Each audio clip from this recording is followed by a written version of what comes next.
Selamat datang kembali di channel Pegawai Jalanan. Semoga informasi yang kami sajikan ini bisa bermanfaat untuk kita semua. Silahkan kalian simak video ini agar kalian bisa menangkap informasi yang kami sajikan. Selamat menonton.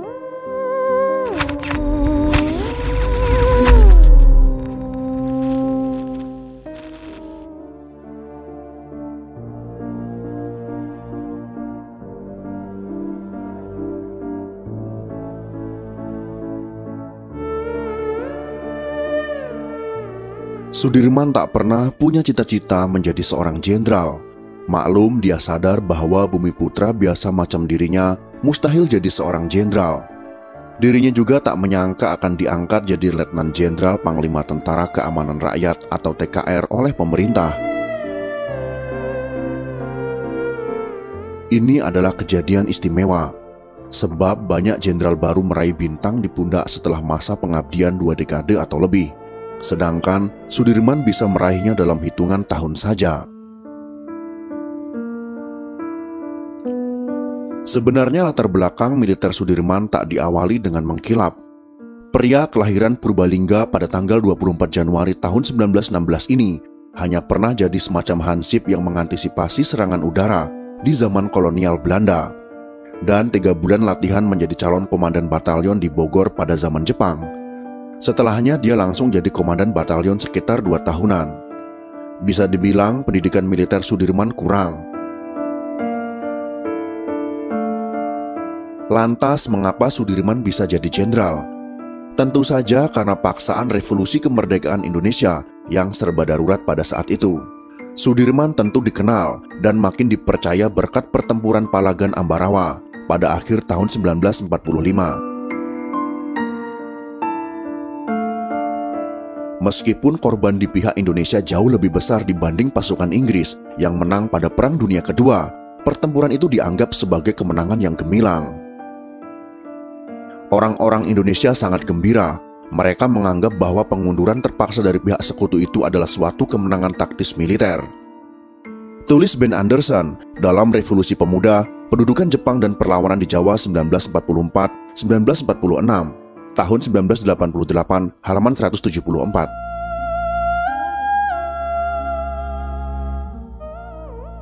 Kiprah Sudirman di Ambarawa itu kelak dikenang sebagai Hari Infanteri. Pertempuran ini membuat Presiden Soekarno mempercayakan kepemimpinan tentara di tangan Sudirman, yang sebelumnya sudah terpilih sebagai Panglima lewat voting pada tanggal 12 November tahun 1945. Keputusan rapat itu sulit diterima oleh Menteri Amir Syarifuddin yang cenderung percaya pada orang-orang didikan Belanda ketimbang militer Jepang. Orang semacam Sudirman yang terbatas pengalaman dan pendidikan militernya tentu sulit diterima. Toh menurut Amir Syarifuddin, Urip Sumoharjo lebih berpengalaman daripada Sudirman. Namun apa boleh buat, jumlah komandan bekas didikan Jepang yang lebih banyak ini sudah memilih Sudirman sebagai panglima mereka. Sebagai panglima besar, Sudirman tampil sebagai sosok pemimpin yang sederhana. Di kalangan prajurit, dia adalah sosok yang paling dihormati. Perwira-perwira yang tidak menyukainya pun tampak sulit mendongkelnya dari jabatan panglima tertinggi.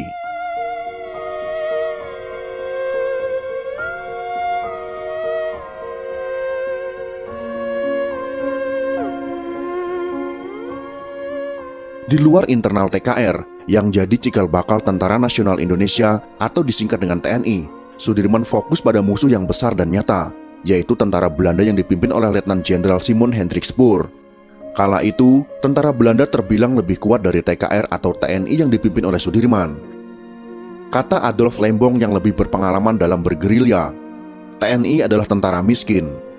Keterbatasan senjata dan hal-hal lain membuat tentara Republik yang dipimpin Sudirman mau tidak mau harus melaksanakan perang gerilya jika tentara Belanda menyerang secara besar-besaran. Sebelum tentara Belanda menyerbu kota Yogyakarta pada tanggal 19 Desember 1948, Sudirman sudah tidak sehat. Paru-parunya bermasalah. Banyak sumber, salah satunya adalah Amrin Imran dalam Panglima Besar Sudirman tahun 2004 halaman 48, menyebut Pak Dirman menderita TBC, sebuah paru-paru sudah rusak. Meskipun begitu, dia bersikeras memimpin gerilya dalam Perang Kemerdekaan Jilid Kedua, yaitu pada tahun 1948 sampai dengan 1949.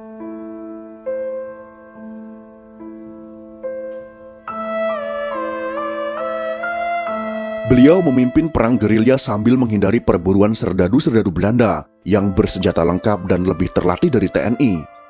Hingga muncul ungkapan, Sudirman memimpin perang dengan satu paru-paru. Sudirman yang tidak sehat namun masih mampu memimpin gerilya dalam perang yang mustahil dimenangkan Indonesia adalah bukti kebesaran sang panglima besar ini. Karena kehebatannya itu, muncul anggapan Sudirman adalah orang sakti. Beredar cerita bahwa Sudirman berhasil menghalau pesawat tempur Belanda dengan hanya bermodal sebilah keris. Soal mitos-mitos itu, Sudirman tidak perlu memberi penjelasan apalagi melarang-larang. Bukan karena ini menguntungkan Sudirman, melainkan karena kesulitan menjelaskan ke masyarakat Indonesia yang doyan tahayul.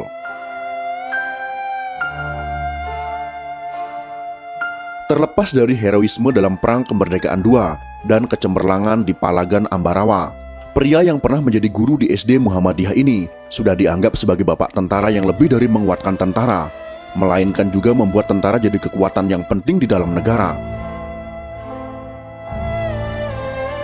Sikap Sudirman sebagai bapak tentara yang terus-menerus sebisa mungkin menjaga keutuhan dan otonomi tentara dari berbagai usaha sipil, pemerintah, maupun oposisi untuk mengontrol atau mempengaruhinya, tulis Salim Said dalam buku Menyaksikan 30 Tahun Pemerintahan Otoriter Soeharto, tahun 2016, halaman 253. Kepemimpinan Sudirman juga membawa TNI keluar dari masa revolusi dengan persepsi diri sebagai suatu kekuatan politik yang berjuang bersama dengan kekuatan politik lainnya.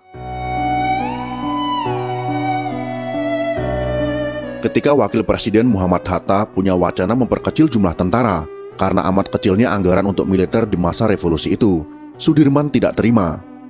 Menurut Salim Said, Sudirman tak mau tentara hanya sebesar daun kelor di masa-masa sulit itu. Setelah memimpin perang gerilya dari akhir tahun 1948 hingga pertengahan tahun 1949, kesehatan Sudirman makin melemah. Sang panglima besar ini akhirnya mangkat pada tanggal 29 Januari tahun 1950. Ketika itu usianya baru 34 tahun. Setelahnya tak ada lagi yang menjadi panglima besar TNI.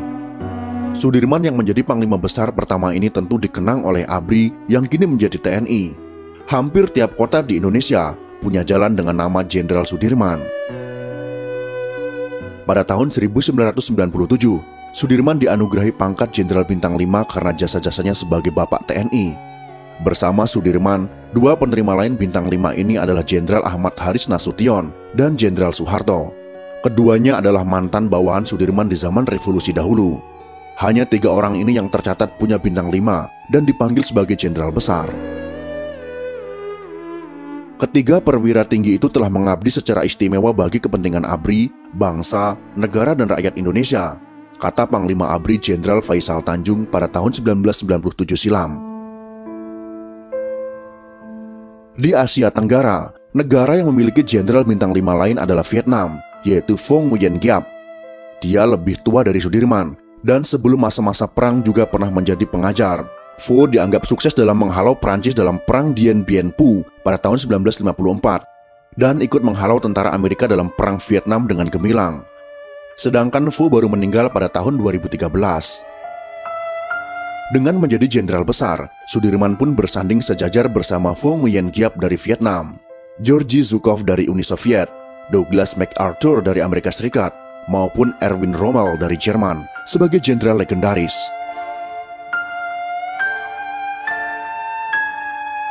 Itulah sedikit kisah tentang jenderal legendaris Sudirman, jenderal pertama TNI yang gagah dan religius. Semoga kisah Jenderal Sudirman ini bisa menjadi inspirasi bagi kita semua.